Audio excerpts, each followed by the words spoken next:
Ladies and gents, the RB17 car is not exactly what you would think.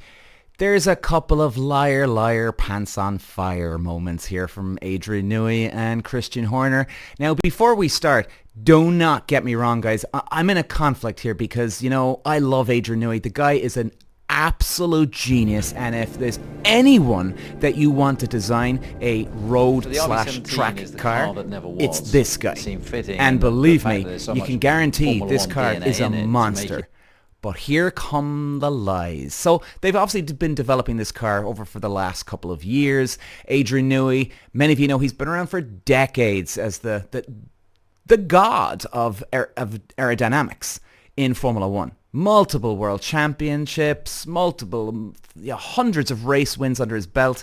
He is the man, as you'd call it. But now he's come along, he's developed this road to track car. It is an absolute monster. Don't get me wrong. I mean, let's look at the specs before we get into the liar, liar, pants on fire moments. So this car, guys, is built around a carbon fiber monocoque.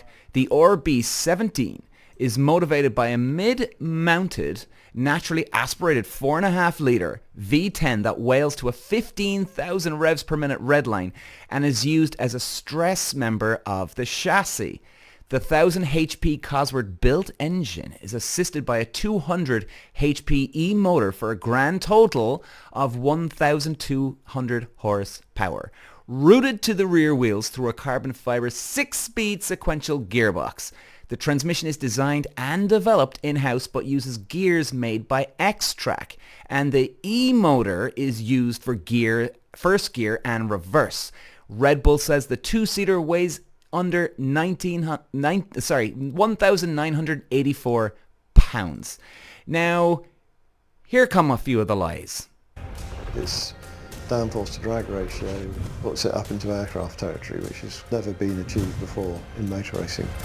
Liar, liar, pants on fire. He's not telling you the whole truth here. Number one, if they actually found this ratio never before seen in a motor racing car, they wouldn't put it onto the market because number one, they'd be using all that technology and advancement for their racing car, number one. Number two, why would they give it out to the public? Right? That just doesn't make sense. They wouldn't give out their biggest, best kept secret. There's no way they'd actually shut down everything. Boys, shut the factory down. We are not letting this out in the public. We have found something here. Oh my God, we're going to use this for the Red Bull and put this technology in right now. We're going to be so competitive with this. Number two, if they did discover something and they foolishly put it out onto the market, well then every other Formula One team will come along, scoop up one of these bad boys, and then use the technology for themselves. So it doesn't make any sense in the world.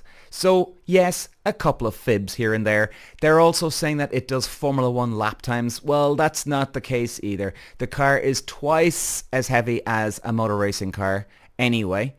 So that's a huge part. Number two, if you had a car that can do F1 lap times, you're going to kill yourself as a normal Joe public.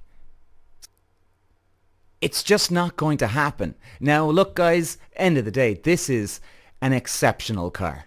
When you're racing cars, you're looking for, number one, build quality. Build quality is a huge thing going forward.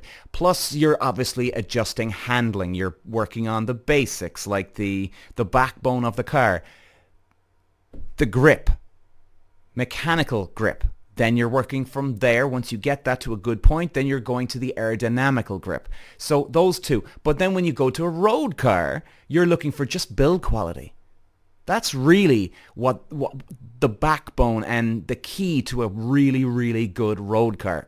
Build quality, and after that, more build quality. Because that's where you do really see, it's kind of like an X-ray machine. You can see through the manufacturer, the company that have made this car. If they treat the build quality as number one, that is going to keep the quality of the car through the engine, everything through the whole car, and you'll have less problems going forward. Your engine's not going to shut down. You're not going to have problems with the gearbox, etc., etc. There's so many road cars or supercars out there that have this, you know, 600,000, 700,000 pound price tag, even more, but yet they have problems, and it's all rooted through build quality every time it happens. However, Adrian Newey is a goddamn genius. If there's one man you want to build a road track car for you, it's this guy. And there's no doubt about it. This car is a monster. Walsh running the Irish green, and look at the move he's making down to the inside. Moves to the front from 5th all the way to the lead in lap 1. Walsh takes win number 2. Peter Walsh.